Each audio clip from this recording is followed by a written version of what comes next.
Hello बच्चों, question states that EM wave of audible frequency cannot be directly propagated over a long distance because। तो हमारे पास 4 option है, हमें बताना right option क्या होगा। नाउ की कंसेप्ट फॉर दिस क्वेश्चन।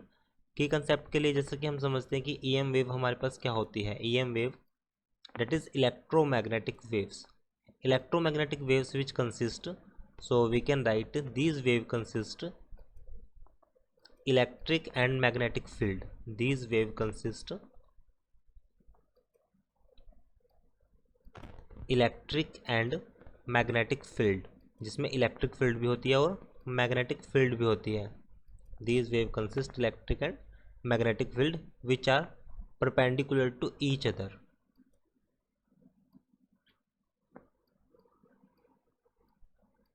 जो एक दूसरे पे परपेंडिकुलर होगी। सो EM वेव के केस में हम अगर इसको डायग्राम से समझें तो लाइक जैसे हमारे पास जो ऑडिबल फ्रीक्वेंसी जो होगी, जिसकी जो वैल्यू होती है वो लाई करती है 20 हर्ट्ज से 20 किलो हर्ट्ज के बीच में। So after a certain distance, कुछ डिस्टेंस ट्रेवल करने के बाद जो डिस्पेशन की वजह से जो उसके एम्पलीट्यूड है वो डिक्रीज हो जाएगा। So their amplitude is greatly reduce due to dissipation of energy. It is due to dissipation of energy, dissipation of energy in travelling a long distance. Secondly हमारे पास जो फ्रीक्वेंसी रेंज होगी, हमारे पास जो फ्रीक्वेंसी के लिए जो बैंड होगा हमारे पास वो होता है 20 हर्ट्ज से 20 किलो हर्ट्ज के बीच में। So this value lie between 20 hertz to 20 kilo hertz,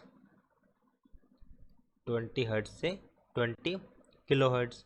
तो अगर हम इसमें देखा जाए तो हमारे पास जो वेवलेंथ होगी लैम्डा, लैम्डा हमारे पास क्या होता है wavelength. So that is length of antenna. निकालने के लिए हम फॉर्मूला यूज करते हैं C/V। सी की वैल्यू होती है 3 × 10⁸ (8 मीटर पर सेकेंड) एंड फ्रीक्वेंसी हमारे पास है 20। तो यहाँ से सॉल्व किया तो वैल्यू आएगी हमारे पास 1.5 × 10⁻⁷।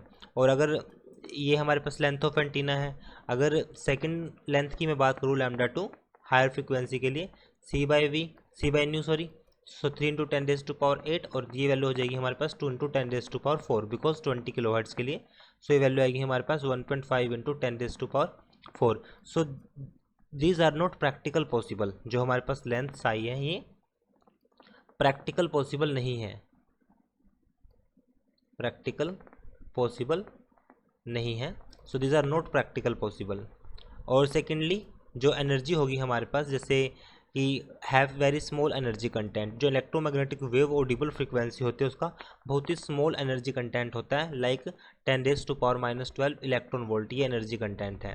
एंड दिस उसका जो एम्पलीट्यूड है वो लगातार डिक्रीज करेगा। देख सकते हैं कि हम डिसिपेशन ऑफ एनर्जी की वजह से लगातार एम्पलीट्यूड उसका डिक्रीज कर रहा है। तो राइट आंसर हमारे पास आएगा option C, both A and B। Option C is right. I hope solution is understandable. Thank you.